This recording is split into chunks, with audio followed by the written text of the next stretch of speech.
Hey friends, it's me Naja, life coach, writer, and content creator. As you know, tomorrow is February 1st, and you know what that means? It's Black History Month. For the next 28 days, me and some of my closest friends are going to be sharing the Black history facts that they didn't teach you in school. I've managed to pull together some of the busiest people I know that are gracious enough to take a minute out of their day to help us celebrate the culture. I haven't done anything like this in such a long time, and I gotta admit, it was quite an ambitious feat, promising to post a video every day for the next 28 days. So if you want to know a little bit more about my motivations behind putting this project together, keep watching. But if not, I know you're busy. I'll just see you tomorrow.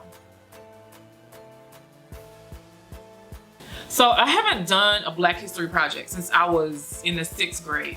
And just like you guys, whenever I did, it was about Martin Luther King, Sojourner Truth, Rosa Parks, and some very respectable figures. But as I've grown up and gained more experience, I understood why the school system systemically decided not to tell us about certain figures. And I know we often joke that February is the shortest month of the year, but 28 days or 28 years just isn't enough time to cover the richness of the contributions of Black people to the entire world. I feel like school didn't teach us about certain figures because they didn't want these little revolutionaries or rebellious kids running around here.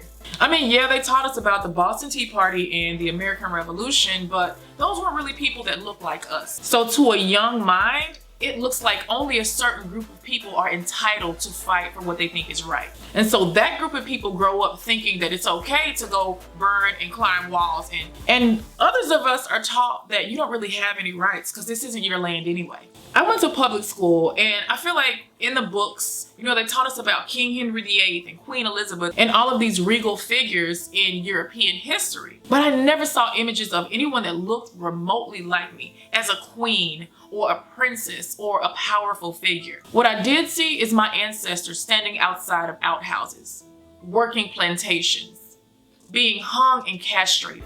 We didn't learn about that one time when a group of enslaved, because I no longer call my ancestors slaves, we didn't learn about that one time that the group of formerly enslaved Black people in Haiti fought and won against 20,000 of Napoleon's troops. You see, Napoleon tried to go back to Haiti 8 years after these people had already fought and won their freedom, and went and got his ass whooped again. And I feel like the Haitians don't get the credit that they deserve because they opened up multiple cans of whoop on people that tried to enslave them. And I could not imagine that as a kid, if I would have known about King Mansa Musa, who ruled from 1312 to 1337, who remains still the wealthiest person on earth. Not the wealthiest Black man, but the wealthiest person. He was on a cross-country trek and he had so much money with him that he decided to throw it out to the country people. In doing this, he raised the gross capital income of the entire region. Now that's the original Mr. Make It Rain.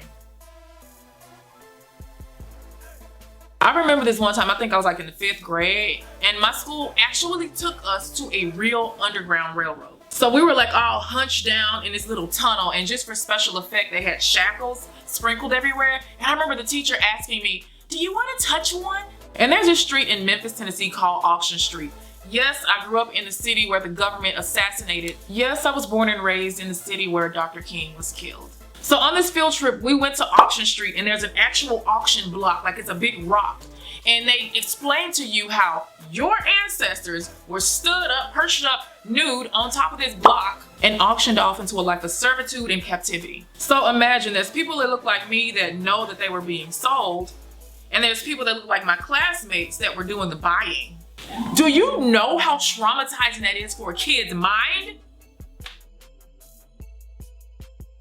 So I've always been a storyteller, and some of the best stories are the ones that have already happened. And it's been so long that I've done this type of project, and it's kind of me walking back into storytelling, because a lot of you know that I've transitioned into being a life coach and a blended family expert, and I've made huge waves in that niche, more than I ever thought I would.